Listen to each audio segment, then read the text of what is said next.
बचपन, 55 और 95 हर उम्र के लिए यकसा मुफीद, मफाद आम्मा का आलम बरदार। जरूर सब्सक्राइब करें, लाइक करें, शेयर करें और बेल आइकन प्रेस करना न भूलें। Rabbani the scholar YouTube channel. आइए अगले की हैसियत से डॉक्टर मुख्तार अंसारी साहब को मैं यहाँ पर सल्यूट करता हूँ कि आप तशरीफ लाएं और अपनी सर्टिफिकेट। रोजमर्रा की तरह शाम 5:30 का ऑफिस खत्म होने पर हाँ अफसाने का उन्वान है बोझ। रोजमर्रा की तरह शाम 5:30 का ऑफिस खत्म होने पर मैं 6:50 की बड़ी बड़ी फास्ट मोटर ट्रेन के जरिए घर जाने के लिए रवाना हुआ। 2 स्टेशन के बाद ही मेरे दोस्त रमेश का मुझे फोन आया, क्या समीर, मुझे अपने ऑफिस के लिए कुछ सामान और स्टेशनरी खरीदना है, तुम मलाड स्टेशन पर उतर कर मेरा इंतजार करो, मैं कुछ ही देर में पहुंच रहा हूँ। यार नरेश, तुम्हें मालूम है कल एतवार को छुट्टी होने की वजह से मैं अपनी फैमिली के साथ पिकनिक जाने का प्रोग्राम बनाया है और मुझे घर पहुंचकर इसकी तैयारी भी करना है। तुम ऐसा करो कि पीर के रोज सब खरीदने का प्रोग्राम रखो, हम जाकर ले लेंगे। मैंने जवाब दिया, पीर के रोज हमारे ऑफिस में ऑडिट होने वाला है और बॉस ने कल छुट्टी के दिन सभी स्टाफ को ऑफिस आने के लिए कहा है ताकि ऑडिट की तैयारी मुकम्मल हो जाए। इसीलिए आज सामान लेना बहुत जरूरी है। प्लीज तुम मेरी मदद करो, मलाड स्टेशन उतर कर एमए होटल के पास मेरा इंतजार करो। रमेश बहुत इंतजार कर रहा था, मैंने भी हामी भर ली। मलाड स्टेशन के बाहर निकलते ही सकीना का फोन आ गया, कहाँ हो तुम, बोरी वाली फास्ट ट्रेन मिस तो नहीं कर दी, मुझे ट्रेन की आवाज भी नहीं आ रही है, कब तक घर पहुंचोगे, बच्चे तुम्हारा इंतजार कर रहे हैं। ये बीवियां भी ना जाने कितने सवाल करती हैं और शौहर की पल पल की खबर रखती है। मैं मन ही मन बड़बड़ाया, आज देर हो जाएगी और रमेश के ऑफिस के सामान की खरीदारी के बारे में उससे कहा। सकीना ने जल्ला का फोन बंद कर दिया। एमए होटल के बाद कहानी जालियों से बने चबूतरे पर बैठकर मैं रमेश का इंतजार करने लगा। तभी अचानक एक बुजुर्ग, जिनकी उम्र लगभग 70 बरस होगी, सर पर पगड़ी बांधे, आंखों पर मोटे शीशे की ऐनक लगाए, मैले कपड़ों में मलबूस, पैरों में सादा सी चप्पल पहने मेरे करीब आए और मेरे पैर पकड़कर कहा, बेटा मुझे एक बड़ा पाव दिला, बहुत भूख लगी है, मैंने सुबह से कुछ नहीं खाया। अचानक किसी बुजुर्ग के मेरे पैर पकड़ लेने से मैं घबरा सा गया। मैंने मुंबई में बहुत से भिखारी देखे हैं जो भीख मांगने के लिए नित नए हरबे इस्तेमाल करते हैं, मगर ये बुजुर्ग किसी भी जागे से मुझे भिखारी नहीं लग रहे थे। हाँ, मगर कुछ परेशान जरूर थे। हाँ, मैं बड़ा पाव लाता हूँ, मगर पहले मेरे पैरों को छोड़ दो। बुजुर्ग ने मेरे पैरों को छोड़ दिया। मैं चबूतरे से उतरकर खड़ा हो गया और जेब से 100 रुपए का नोट निकालकर उनको दिया और कहा, बाबा वो सामने होटल में जाकर खाना खा लो। उन्होंने रुपए लेने से इनकार कर दिया। मजबूरन मैं ही होटल से 2 बड़ा पाव और पानी की बोतल लाकर उन्हें दी। वो बुजुर्ग जमीन पर बैठकर बड़ा पाव खाने लगे और अपनी बगल से चमड़े की बैग निकाल कर सामने रखी, जिसमें खाने का एक टिफिन बॉक्स साफ नजर आ रहा था। मुझे बहुत हैरत हुई, मगर मैंने कुछ कहा नहीं और उनके करीब जाकर कुछ पूछताछ शुरू कर दी। बाबा तुम कहाँ से आए हो, तुम्हें कहाँ जाना है, यहाँ मुंबई में किसकी तलाश है? मैं सांगली जिला से आया हूँ, सांगली के करीब एक देहात का रहने वाला हूँ।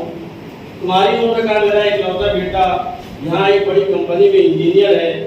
2 साल पहले अपनी कंपनी में काम करने वाली एक लड़की से मोहब्बत में शादी की है। उसकी बीवी काफी पढ़ी लिखी है, मगर उसे हम जैसे देहाती और पुराने ख्यालात के साथ सुकून पसंद नहीं। वो हमें एक बोझ समझते हैं, इसलिए हमें अपने साथ नहीं रखते और हमें गांव में ही रहना पड़ता है। मेरा बेटा पहले तो 3-4 महीने में एक बार हमसे मिलने गांव आ जाता था और बहुत सारे रुपए भी दे जाता, मगर अब वो भी नहीं आता। परसों ही उसका फोन आया था, अमेरिका में मियां बीवी को अच्छी नौकरी मिल गई है, 5 साल के लिए जाना है। अब 5 बरस कौन जीता है, इसलिए मैं एक बार से मिलाता हूँ, यही सोचकर यहाँ चला आया। कहते हुए बुजुर्ग का गला रुक गया। कल शाम से मैं हवाई अड्डा ढूंढ रहा हूँ, मगर लोग कहते हैं कि मलाड में कोई हवाई अड्डा नहीं है। उन्होंने जेब से एक कागज का पुर्जा निकालकर मुझे दिखाया। हाँ, लोग सही कहते हैं, मलाड में कोई हवाई अड्डा नहीं है, मैंने जवाब दिया। मगर परसों उसने फोन पर यही पता लिखवाया था और अब मेरे मोबाइल पर उसका फोन भी नहीं आ रहा है। उन्होंने फोन और कागज का पुर्जा मुझे दिया।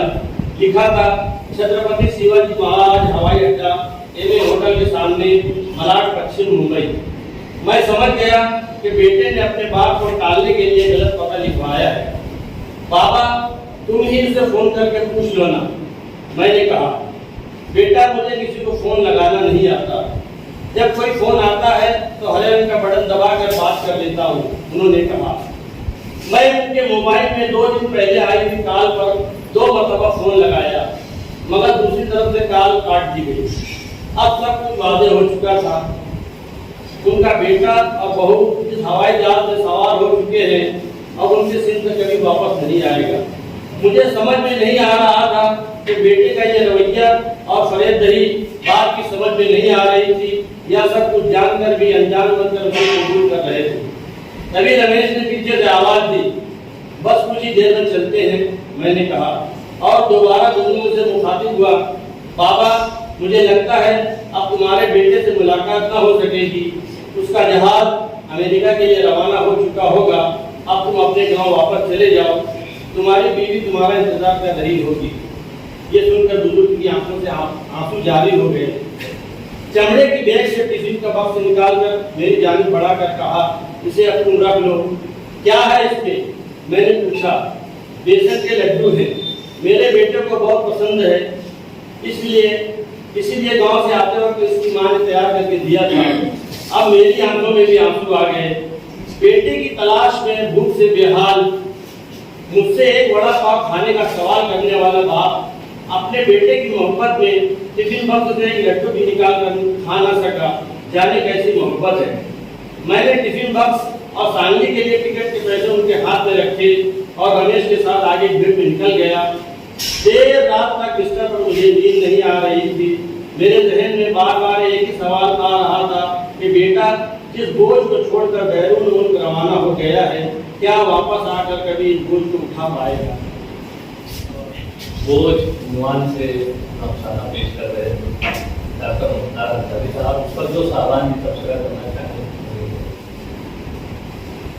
मुख्तार अंसारी साहब ने यहाँ पे जो अफसाना पेश किया है, मुझे अफसाना काफ़ी अपील की है और ये इसलिए भी अहमियत का हामिल है कि आपका यह गालिबन तीसरा अफसाना है। यही वजह से आप रिटायरमेंट की ज़िंदगी गुजारे हैं, वो एक अलग शुबा था, लेकिन जहाँ से आपने तकलीफ का सफ़र तय करना शुरू किया है, तो ये इसमें कोई शक नहीं कि उनकी तारीफ हमें करना चाहिए हौसला बख्श कलिमात के जरिए। उसमें कुछ चीज़ें हैं। अफसाना 2 हिस्सों में बटा हुआ है डॉक्टर साहब, अफसाना 2 हिस्से में बटा हुआ है। शुरुआत का हिस्सा उसका कोई ताल्लुक नहीं बनता असल अफसाने से, वो काफ़ी तवील है। उसमें अगर आप देखेंगे तो वो उसका कोई रिलेशन बन नहीं रहे, जबकि अफसाना जहाँ से शुरू होता है कहानी वहीं से शुरू हो जाना चाहिए और आपकी कहानी काफ़ी लेट शुरू होती है। आपकी कहानी आप कुछ जुमला बंदी वगैरह उसको आप थोड़ा सा नज़रसानी करेंगे, कहा कि कहीं भी कुछ मिस्टेक है, तो बराबर आप वहाँ तक पहुँच जाएंगे। कुछ ज़मीर का भी मामला उसमें, और आपने आपका तखय्युल आपका बड़ा प्यारा है, चुस्त दुरुस्त जुमले हैं, मतलब ग्रामर से अगर हम लोग कतई नज़र अगर बात करें तो आप छोटे छोटे जुमले में अफसानवी रंग समोते हुए आपने एक अच्छा अफसाना लिखा है और मेरी तरफ से आप मुबारकबाद कबूल फरमाएं। और एक छोटा सा मशवरा ये कि एंटी क्लाइमेक्स से हमेशा बचना चाहिए। अगर उसको हम लोग प्रिंट की शक्ल में होता कि कभी हम लोग इंशाल्लाह मुलाकात होगी उस पर बात करेंगे। इसमें एंटी क्लाइमेक्स आते आते रह गया कि मैं ये सोच रहा, आपने इतना अच्छा उसमें टच दिया है, इसमें डायरेक्ट कहानी नहीं चली है। बहुत सारी चीज कारी ज़हीन होता है, अफसाने का कारी तो और भी ज्यादा ज़हीन होता है। जो अंडरस्टूड चीजें चली है कि बजाय ये कि ऐसा होता था, वो लड़का जो है तो अपने वालिदैन को बोझ समझता था, तो ये बच्चों के अदब वाली कहानी का नरेशन हो जाता अगर आप उसको समझा के आगे लेकर जाते। लेकिन उसमें आपने जिस तरीके से उसको डील किया है वो काबिल तारीफ है। ज़हीन कारी और अफसाने का कारी जो ज़हीन होता है वो समझता चला गया कि ये आज ऐसी सूरत हाल है कि वालिदैन अपने खून पसीने की कमाई से अपने बच्चों को आला तालीम के लिए जो भी तब दो करते हैं, लेकिन जब बच्चा कोई मकाम पर पहुंचता है तो उसको यही वालिदैन बोझ लगने लगते हैं। और आपने कई टचेस बहुत प्यारे दिए हैं। एक अच्छा और खूबसूरत अफसाना लिखने पर मैं आपको दिली मुबारकबाद पेश करता हूँ।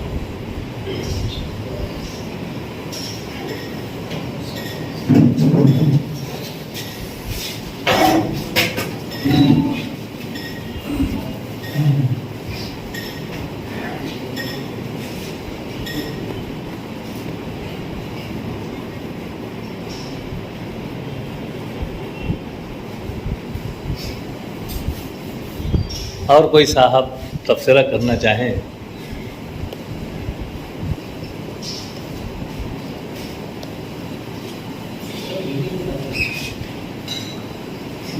जैसा कि जमीन सर ने कहा कि ये दूसरा या तीसरा अफसाना है, तो उस लिहाज से ये अफसाना बड़ा अच्छा है, लेकिन इब्तिदा में और आखिर में जो है कुछ तवालत का शिकार है, कुछ चीज़ें जो है मौजूद हैं, और आखिर में जो वजाहती बयानिया है वो जो है इस अफसाने को कहानी के उस पर जो है वो दाखिल कर दे रहा है। ये अफसाना यहाँ पे खत्म हो जाता है कि अब सब कुछ वाज़ेह हो चुका था, उनका बेटा और बहू भी सवाई जहाज में सवार हो चुके हैं, अब उनकी सिम में कभी वापस नहीं है। इसके बाद की जो चीज़ें हैं तो वो जो है अफसाने को कुछ दूसरा रूप दे रही है, उसमें कवालत और वजाहत है वो दर आई है। तो यहाँ पर अगर सर खत्म कर देंगे और शुरू का जो मामला है उसको थोड़ा सा चुस्त कर देंगे तो एक बहुत अच्छा अफसाना हो जाएगा। लेकिन इब्तिदा में इतने अच्छे अफसाने के लिए मैं आपको बहुत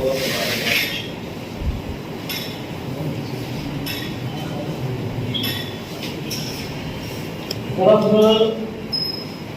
मैं नस्ली अदब की नसीहत में काफ़ी अर्से से शरीक होता रहा हूँ। अभी मैं ये समझे कि इससे मतलब ये मेरा तीसरा अफसाना है, जहाँ नस्ल निगारी एक शुरू नस्ल नजीबा की एक सिंध है।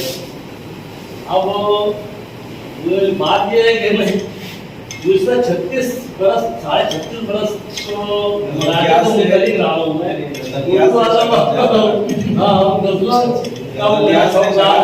तो इंशाअल्लाह ये आपके जो सेहतमंद तबसरे हैं मेरे लिए आगे मुफीद और कारगर साबित होगी। मैं बेहतर पेश करने की कोशिश करूँगा। इसी तरह आप तबसरे करते रहे और मेरी हौसला अफजाई करते रहे। बहुत बहुत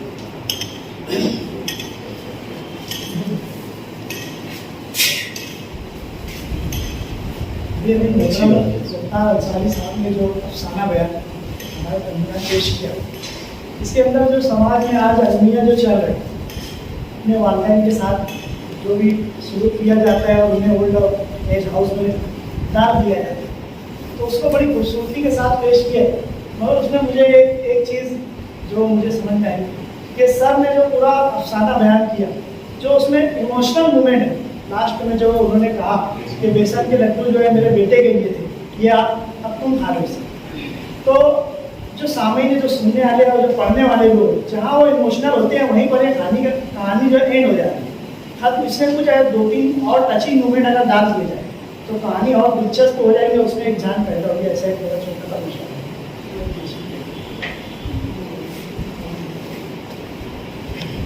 बोले बस उन्होंने जो एक जुमला इस्तेमाल किया कि मकतब तो अब हम लोगों का फर्ज बन रहा है थोड़ी वो लफ्ज बोझ को निभाने के लिए वो एंटी क्लाइमेक्स पर आ गए। उनके जहन पर उन्वान सवार था, वो लड्डू निकाला था वही क्लाइमेक्स था। तो जो लड्डू निकाला था वही, वो जरूरी नहीं था कि तुम उस बोझ की वजाहत करके आगे खाली इतना बोल के बेटा अब ये बोझ मुझसे उठाया नहीं जाएगा तो खा लो। क्या बात है, खत्म हो जाता। वहां पर वो सारी बात खत्म हो जाती है और अफसाना भी वहाँ सब समझ जाते हैं कि क्या हुआ। क्लाइमेक्स इसी तरीके से कि कारी को सोचने पर मजबूर कर देंगे आगे क्या हुआ, है ना। ये मेरे ख्याल से खानपर अभी के इस रमज़ान महीने के ऐवान उर्दू में इसी उन्वान से एक अफसाना शामिल है, एक रस्किन बॉन्ड का है तर्जुमा और एक अफसाना भी इसी महीने के शायद, लेकिन वो इससे थोड़ा सा अलग है। अगर वो आपका ट्रीटमेंट अच्छा है, बाकी जो इमरान सर ने जो रहनुमाई की वो आप उसको देख लीजिए, तो आप देखेंगे आज लोगों ने रहनुमाई बच्ची नहीं रहा आप लोग बोल रहे ये कम कर दो, वो सामने दो, चार लग रहे हैं, चार लग रहे हैं, ये वाला ये तो इससे तो अंसारी साहब यानी अफसाने में नासे मत करो, यानी नासिहाना अंदाज से इज्तिनाब कर रहे हैं आप उससे क्लाइमेक्स से जो कि अगर ऐसा नहीं हो क्या नहीं, नासे नहीं बनना है अफसाने को, अफसाना वो आर्टिकल नहीं। और इसलिए जो खास तौर पर गैर जरूरी जो डायलॉग्स है मकाल में, मैं समझता हूँ उसे अगर निकाल दिया जाए तो ये चुस्त हो जाएगा। और सबसे बड़ी बात उपलब्धि की है तरक्की की, जैसे सफ़र ट्रेन जो है तरक्की की अलामत 21वीं सदी, और ये अफसाना उसी ट्रेन में वहाँ पर मौजूद रहकर वो वहाँ पर उसको अच्छे ढंग से कोशिश की, बहुत अच्छी। लेकिन इसके बाद भी ऐसे बहुत सारे जैसे समाज में अभी समाजी बहुत सारे वाक़यात या जो वीडियोस बन के फेसबुक पर वीडियोस और यूट्यूब पर मिलते हैं, इससे मिलते जुलते हैं, लेकिन इसमें जो अगर पेश होगा और अच्छे ढंग से तो ये बहुत मतलब ज़्यादा पजीराई का हाल है। तो इसमें जो आपको मशवरा दिए जा रहे हैं उसमें अगर आप उसमें कटौती कर लेते हैं गैर ज़रूरी मकालों, माशाल्लाह ये अफसाना जो है और भी मज़ीद दिलचस्प हो सकते हैं। बहुत मुबारकबाद। मसला ये है कि जितना भी लोगों ने कहा है सब नहीं वो सब करके आप सब मसूद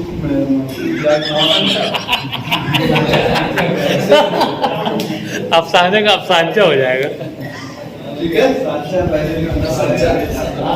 55, 55 और 95 हर उम्र के लिए यकसा मुफीद, मफाद आम्मा का अलम बरदार। ज़रूर सब्सक्राइब करें, लाइक करें, शेयर करें और बेल आइकन प्रेस करना न भूलें। Rabbani the scholar YouTube channel. Rabbani the scholar YouTube channel इल्मी, अदबी, दीनी, मिली, समाजी, सकाफ़ती, तहजीबी, फ़लाही, तिब्बी, फ़न्नी, माशी, तिजारती, माशरती, इंतज़ामी, इनकलाबी, तहरीकी, तहक़ीक़ी, तकनीकी, तफ्तीशी, तामीरी, तालीमी व मालूमाती यूट्यूब चैनल। ज़रूर सब्सक्राइब करें, लाइक करें, शेयर करें और बेल आइकन प्रेस करें। Rabbani the scholar YouTube channel.